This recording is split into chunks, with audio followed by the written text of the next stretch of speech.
Biscuits and tea.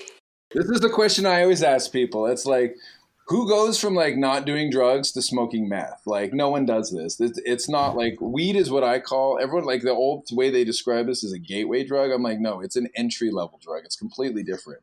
It's accessible. It's easy to get. There's a lot less stigma around it. People are aware of it. So I feel like, you don't get someone jumping 5 steps ahead and like doing lines of coke and smoking meth from nothing in the background. It tends to be a graded process that people start to experiment with drugs that are less and less socially acceptable. Almost always starting with the initial ones. I mean, the reality is the relationships between those that smoke cigarettes and drink alcohol that progress to heroin are probably as strong or stronger than those that have smoked pot. Simply because, again, they're accessible. They're the legal options that people can get their hands on. So. Yeah, and I guess that's kind of playing the devil's advocate on this one. Saying that weed is a gateway drug. I think it's only a gateway drug in places that it's illegal, because obviously someone who is selling weed more than likely is probably selling other things. My experience, at least in college. So when they get you, smoking weed, hey, want to try this or want to try that? I think that's the gateway. It's the person and that it's illegal. That's the issue. If people could go somewhere safe, or somewhere where they can just go in somewhere and buy it, and they don't have to come in contact with the black market of trying to get this stuff. And I think a lot of that stuff is avoided, obviously.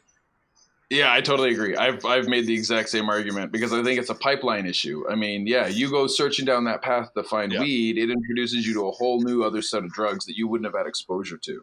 Yeah. So I agree. I think that's also one of the arguments that was made in Canada towards legalization, is it will kind of kill that pipeline access for kids, because certainly underage kids, that's where they'll go. I mean, if you're trying to get alcohol, kids will often like raid their parents' alcohol cabinet. That's where they go to get it. They're not going out in the street trying to buy it. If cannabis was legal and normalized in a similar way, the thought is that's exactly what it would be like. And you wouldn't be sending kids out on the street trying to access it. And then running in terms of black market dealers.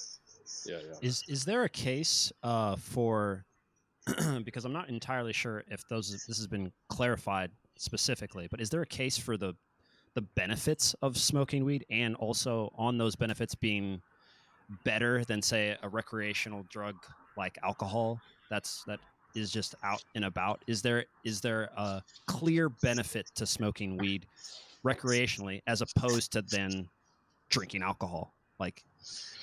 I mean, I guess it depends on how you break that down. I think the argument would always be that anything that has potential harm or detriment is never considered beneficial. I'm sure individuals would disagree with that, with their own opinion.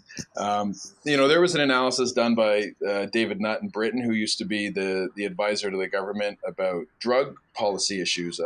He was actually fired because of this paper he put out in 2009 that basically demonstrated that alcohol across the board was far more dangerous for the individual and society than cannabis was, which was obviously, you say that in Britain, it's kind of at odds with the general opinion.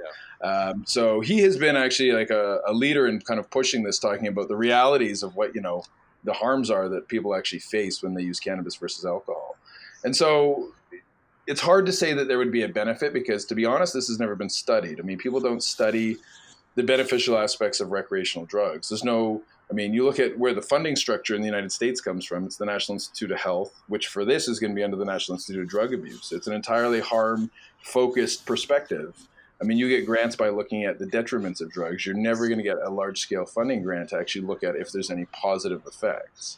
And the unfortunate reality is the only groups that have actually looked at that tend to be advocacy groups, which are tainted. So no one's going to believe them anyways, because these are people who've been arguing for like pro-weed for years.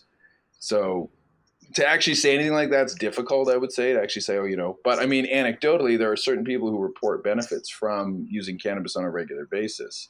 It's just hard to take those anecdotes and understand them in the reality of science.